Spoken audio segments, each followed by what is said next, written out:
go back and watch it. You can share it, comment, like, give us feedback, all the above. We love it. We love working with you. So it helps us, with our engagement. So good one today. Feeling exhausted no matter how much you sleep? Or what if your fatigue isn't just about tiredness, but warning signs? Yeah. Talking about stress. Burnout. Yeah. So, and a lot of this we're going to discuss today: fatigue, brain fog. We're specifically going to touch on what is termed adrenal fatigue. We'll go into that a little bit. Yeah, what a rabbit hole, though, doing research on this. Yeah, for sure. But again, these are not just signs of being tired. These are warning signs. Yes. This is our body screaming for balance, for help. Something is going on, and you can't really ignore this, or you shouldn't ignore this, because these will just lead to deeper health issues. Yeah, sure they will. Unchecked. Harder to come back from. So we're going to talk about what is adrenal fatigue. I know some of you have heard about it. I have had many questions on this. So that's one reason I really wanted to address this. And so we'll talk about adrenal fatigue, the adrenal glands, what their role is in the body, how our adrenals respond to stress, because a lot of this all has to do with stress, signs and symptoms that you may be experiencing what they call adrenal fatigue, and then certain things, lifestyle factors, basically that we can do to the dreaded lifestyle factors. Reverse these symptoms. Yes, because it's not as easy as just taking a pill, right? We have to work. We'll talk about it. Yeah. So, it's always the way out, though. It's like lifestyle changes, lifestyle alterations, lifestyle modifications. And it's like, I know it's like exhausting to hear it over and over again. It's the common denominator of almost everything. Yeah. So we have to address it, and we have to, especially as humans, we have to put the work in ourselves. Yeah. And as we talk through this today, we'll hear about what exacerbates this syndrome, or not even a syndrome, but this what did you call it? Adrenal fatigue. See, it's not even a medical term, so I struggle with it because it's not in my vocabulary. But anyway, adrenal fatigue, especially because it can be exacerbated by like obesity. So you're talking like 75% of the population in America anyway is overweight or obese. And diabetes, dysregulated insulin resistance, dysregulated blood sugar, low thyroid. Sure. Well, inflammation. Right. Yeah. Inflammation. We'll get to all this. Sure. But that just goes to show you how it can get worse. And when we talk about lifestyle changes, there's so much in there. So. Yes, for sure. Okay, so I'm going to read you what they define as adrenal fatigue. Adrenal fatigue is a term used to describe a collection of nonspecific symptoms such as fatigue, body aches, nervousness, sleep disturbances, major one, and digestive issues that some people believe are caused by chronic stress, leading to dysfunction of the adrenal glands. The theory suggests that prolonged stress overworks the adrenal glands, which produce hormones like cortisol, our stress hormone, leading to their supposed fatigue and inability to properly function. So that's the metabolism. So that's the breakdown of cortisol. So as cortisol is released from the adrenal gland, what's it doing? What's it doing? What's the goal? What's it doing? Because it can metabolize the cortisol. And so a lot of that dysregulation is in how cortisol is metabolized. Right. And how much of it's there is free cortisol. It's another reason why you can't really get blood work done on this as well either. Right. Because a lot of cortisol, like total cortisol is what you would measure in blood work. First of all, it's a snapshot one point in time, and it's mostly bound to protein. So similar to the sex hormones where we talked about binding globulins, but like it's bound to mostly protein. So you don't get a free good measurement. You have to do either saliva or urine. Right. And the saliva one, I know it tests 4 times during your day. So again, our cortisol level changes. So you can't just have a snapshot one time. You need to see what's trending. But blood work's just not going to do it for you anyway. Right. Not at all. Okay. Yep. So again, it's not recognized as an official medical diagnosis by major health organizations, but chronic stress can dysregulate the HPA axis. We're not going to go too into detail about the scientific background of it. We'll just feed you what you need to know. So this leads to symptoms: fatigue, brain fog, hormonal imbalances. So again, we always talk about like finding the root cause. So I just said a few things here, like hormonal imbalances, right? Sure. Well, is it because of adrenal fatigue or chronic stress, right? So we need to go back and find the root causes of what is going on with our body, not just Band-Aid approach, not just... But why is that important? Because it's also the start of chronic disease. Yeah. Exactly. I mean, stress is the start of all chronic disease. Yeah, sure. Okay, so real quick, we're going to just, because I've been saying the adrenals, adrenal glands. If you don't know what that is, I'm going to let Dr. Ryan just quickly say, discuss the adrenal glands' role in the body. Yeah, so, in a nutshell. Yeah, in a nutshell. I mean, it's two little glands. Each one of them sit on top of your kidney, and they're really there for your fight or flight response. Primarily, the first reaction is going to be norepinephrine and epinephrine, which is just your adrenaline. So you go boom, real quick rush. So that's short-term stress. Short-term stress, fight or flight, and then the longer-term release of cortisol to help you sustain, to help you manage that stress response. And then, of course, there should be a corrective action after that. So there is, of course, good stress in our life. We talk about it all the time. We talk about hormetic stresses and the way that physical exercise helps you. But yes, that stuff is in check. There is a balance. It's homeostasis. That's what the body does best. And this short-term stress, this is how how we were evolutionary designed, to run from a tiger, right? It's that short-term stress. The things that happen in our body with this are made to happen for a reason. Simple things like it stops our digestion. Well, right? We need that. If we're going to go all of a sudden sprinting away from a tiger, our body should not be focusing on digesting. Yeah, exactly. So again, this is a design response. We shouldn't be experiencing this short-term acute responses to stress.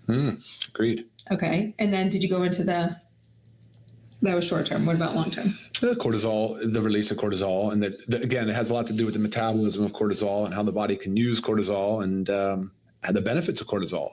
But again, those exacerbating factors that I talked about earlier will actually create this prolonged high cortisol event.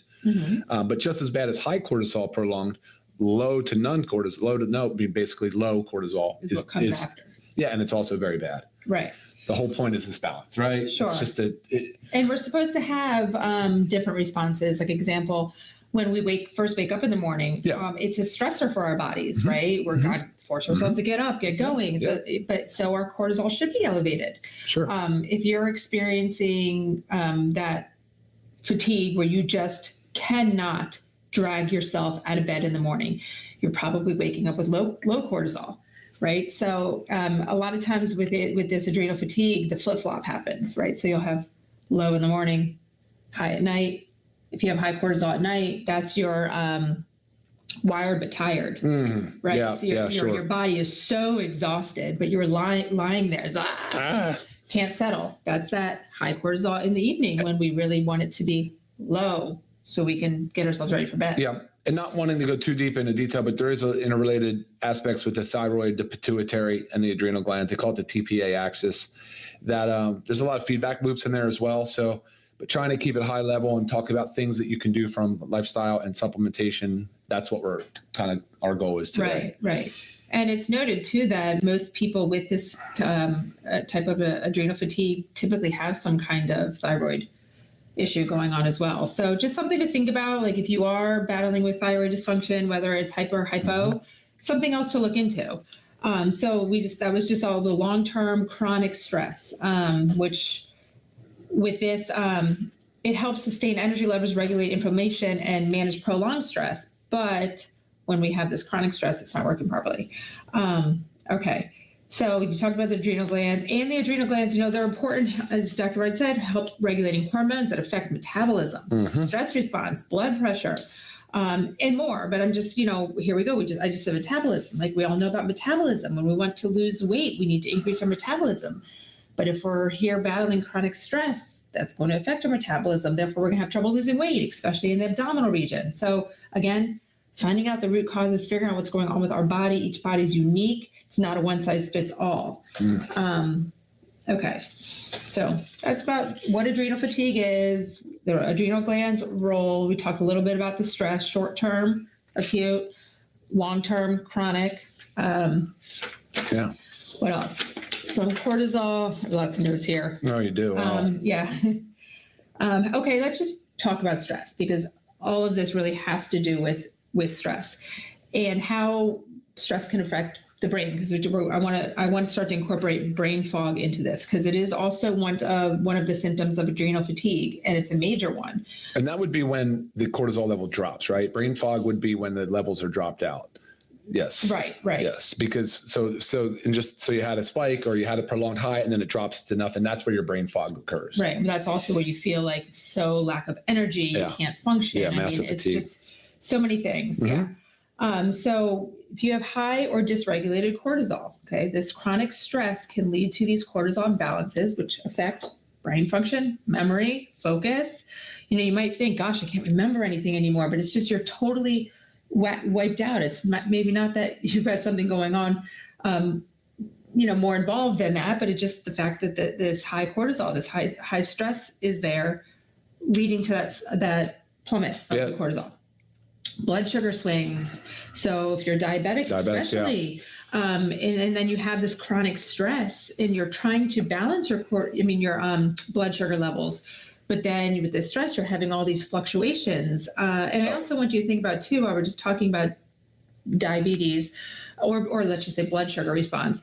But say you go and you haven't eaten anything all day, you wake up in the morning, you just go, you're going to have a sugary donut. And that blood sugar response that spike is so high. It's a stress response. It's a big stressor for your body. So then you get the cortisol that's, being affected as well. So it's not just so much as like, oh, what's the big deal? My blood sugar is going to spike a little bit. It does so much more to your body than just watching your blood sugar spike. If you want to think about it, numbers, so much more. And if you want to think about it for anybody out there that knows somebody that's taken steroids, like just corticosteroids, like whether it's cortisone or methylprednisolone or whatever, like they know that their blood sugar fluctuates wildly. Mm-hmm. There's all these different things that get out of whack. Right. And so just think about the way that the metabolism of cortisol can go to cortisone. I mean, there's these things, it's very apparent mm-hmm. of the things, the metabolic dysregulation that can occur with adrenal fatigue, I guess. Right. Yeah. Anyway. Yeah. And, unstable blood sugar is going to affect your brain. It's going to affect your mental. Oh, definitely. Big time. Definitely. And then also, chronic stress affects we talked about sleep, poor sleep quality. Think about what your brain's doing when it's got lack of sleep. I mean, even when I'm shorted a few hours, for some specific reason, probably something to do with the kids. I don't know, but it's a big deal. You notice it. So think about if that's going on all the time. I mean, of course your brain's not going to function properly. Of course you're going to be sitting here in a fog mm-hmm. every day, trying to remember things, trying to think, trying to focus. Nutrient deficiencies. Yeah, so what do we do about it? Are we there yet or not? We're getting there. Oh. Well, okay. We're getting there right now. But nutrient deficiencies, stress affects our nutrient deficiencies. Okay, it's gonna increase these deficiencies that we have. Specifically, stress depletes B vitamins. Right. Magnesium. Yep, magnesium for sure. Omega-3s, all of which are extremely important for brain function. So what did I just say? Okay, vitamin B complex are in our multivitamins. Our magnesium, omegas and factor 4. These are necessary. Okay, it's not just necessary. They're necessary for so many reasons, but eliminating those nutrient deficiencies, inflammation, and gut health. Okay, so we know our factor 4s are amazing anti-inflammatory.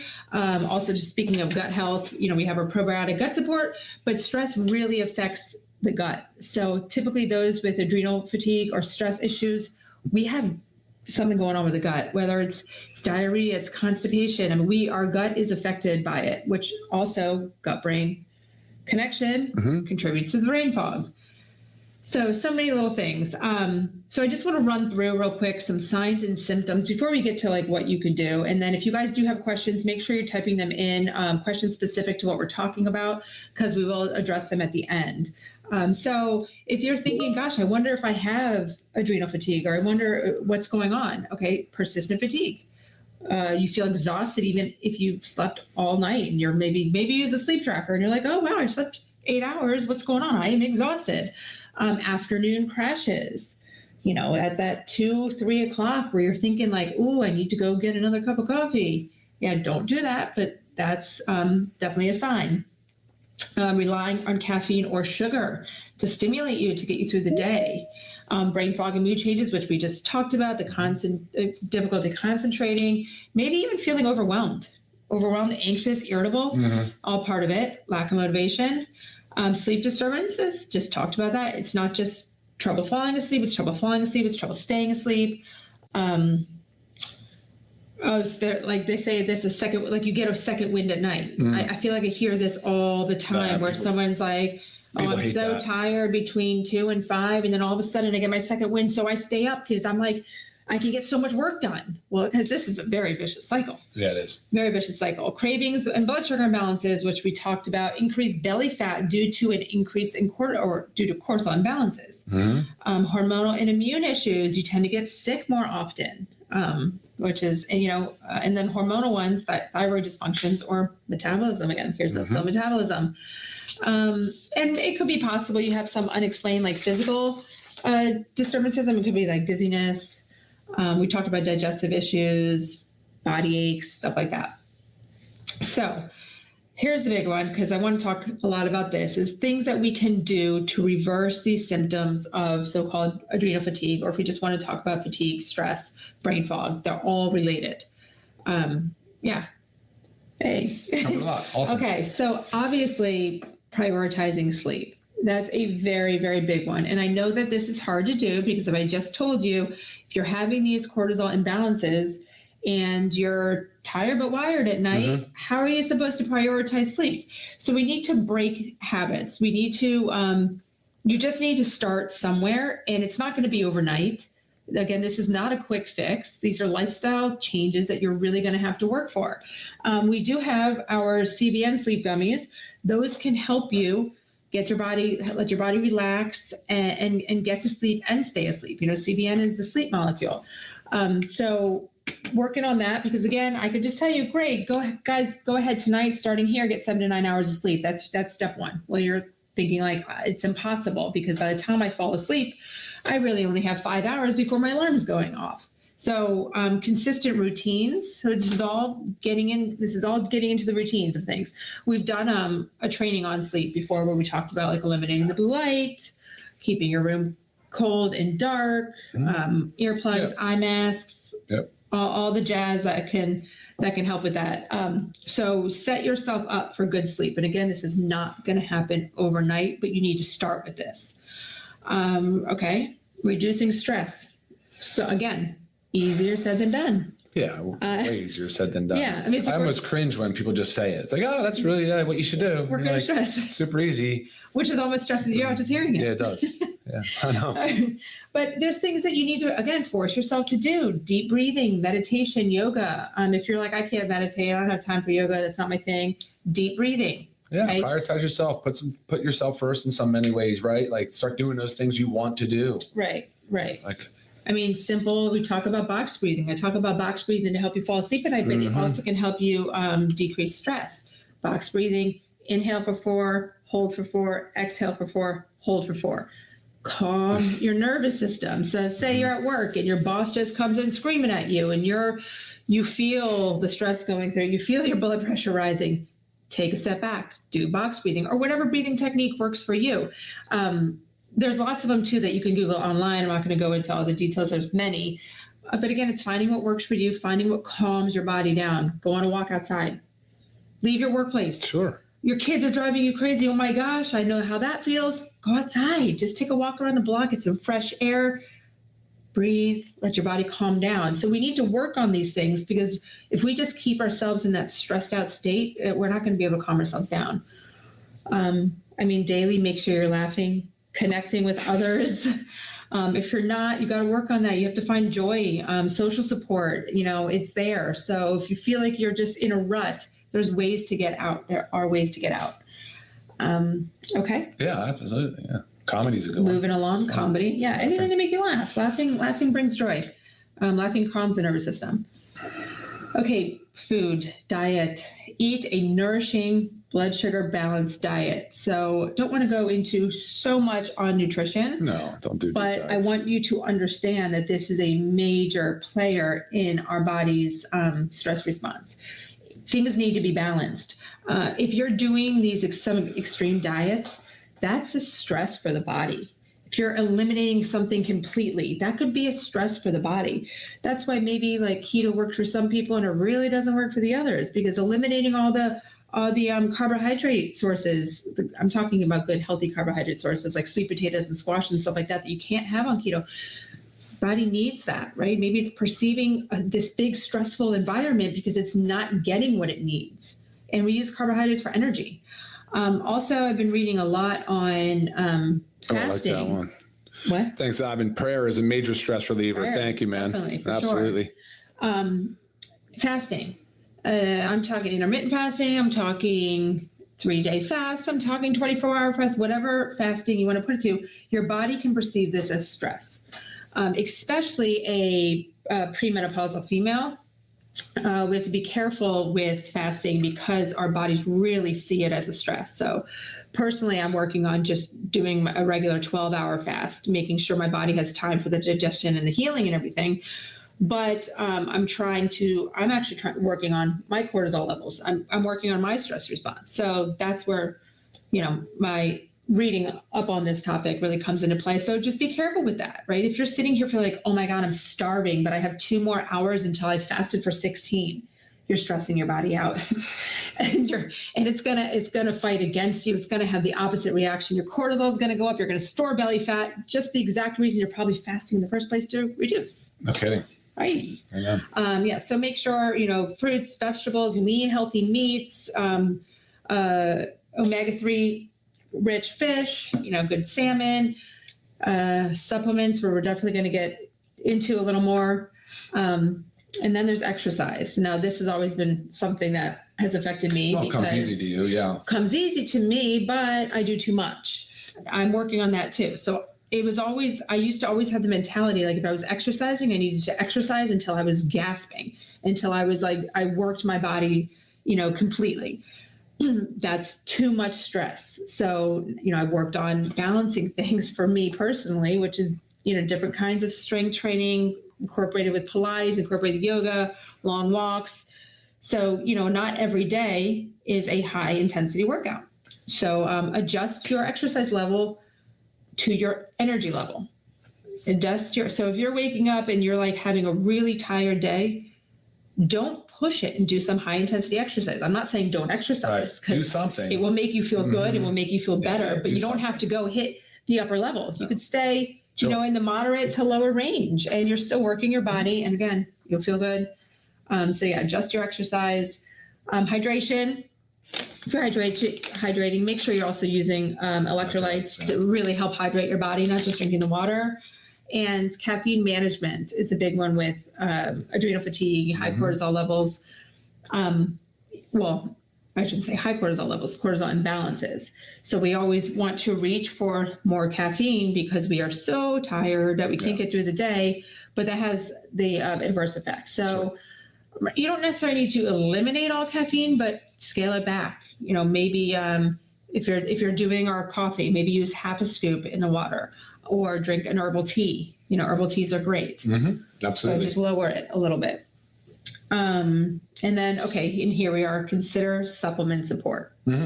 Very important. So we already talked about how stress depletes B vitamins. Our multivitamins have the full B vitamin complex. Now, if you are really suffering from, severe adrenal fatigue, you might need higher doses of B, but that would be based on your blood work, work with your doctor. And you could also always just add another specific B vitamin supplement in until you get things stabilized, and you can just do, our regular dosing. I mentioned ashwagandha. I want to talk about ashwagandha. That's in our super greens. Yeah, it is. Right. It's a powerful adaptogenic herb, obviously been used for many centuries, but I want to read sort of how it works, right? Where it says suppresses a stress-induced increases of dopamine. So that works on the neurotransmitter receptors. Receptors in the corpus stratum of the brain. It also appears to reduce stress-induced increases of plasma corticosterone. So I think, think about the corticosteroids I talked about earlier, blood urea nitrogen, and blood lactic acid. Just again, there's a lot of this clinical research that referenced in studies. So preliminary clinical research in adults with general anxiety disorder also showed that it reduces it significantly as well.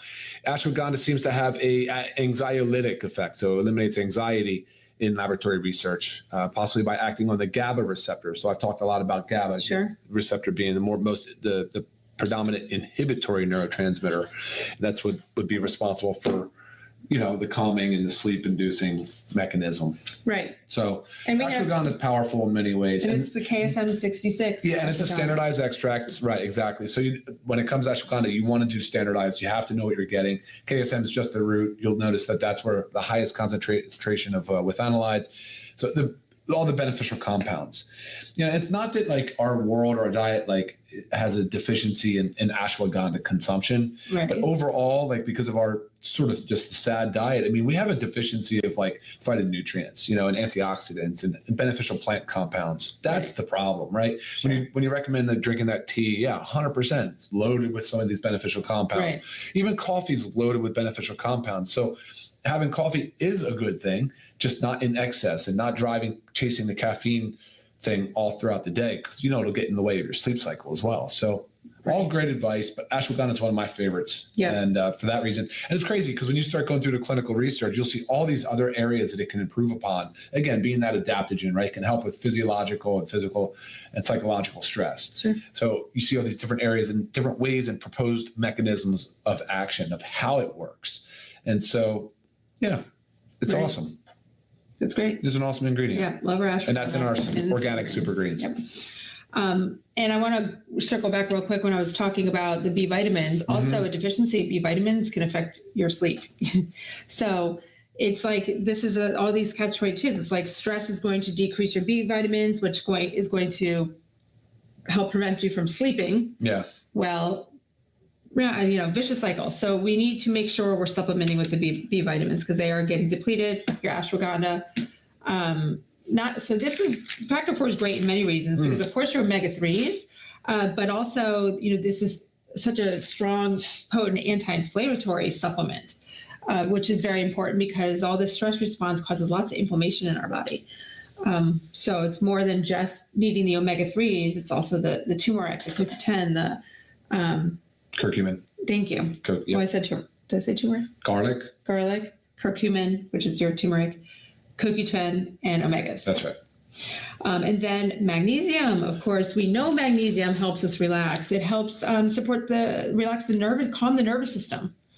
So that's why we do always recommend taking it at night because that's typically when we really want to focus on calming and relaxing. It doesn't have to be taken at night, but you're gearing your body up for sleep. Yeah, I mean, it's a cofactor. It's involved in over 300 biochemical reactions. So just imagine that, right? If you don't have enough, what's going to happen? Right. That's another one. I think that's a non-negotiable. Right. And one of those functions is, one of those cofactors is adrenal function. Yeah, for sure it is. So we need it for adrenal function. Yeah. We discussed the B vitamins. Also, vitamin C plays a big role. Vitamin C, we do have it in our multivitamin. Again, if something is going on, you may need to load it. You may need to stack with a higher dose, but it doesn't mean you need to stay there. So sometimes we need to just stack things, add them in until we get our body where it needs to be, and then you maintain. So I think that was, and vitamin D. Vitamin D, of course, plays a role. You need, again, this is our daily essentials pack, right? You'd either pick the men's or the women's, and that's the 3. So you'll notice a trend with me when somebody's asking me for any recommendation for something. I'm always starting with the daily essentials pack and factor 4. Yeah. So crucial. Start there. You have to. And we talked about, again, supporting your gut-brain connection. The probiotics play a big role. And if you've got a lot of stress going on, you're kind of wiping out your gut microbiome. You're really disturbing it. So got to make sure you're supporting it. There's a lot of literature that supports that. And, just to clarify, it's not high-grade chronic stress. It's low-grade chronic stress. Inflammatory, low-grade inflammation, like chronic. Right. That's the problem. It's not a high grade of inflammation where your body's just breaking out and like it's chronic low grade. Right.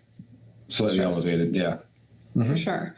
And then moving away from supplements is just set boundaries.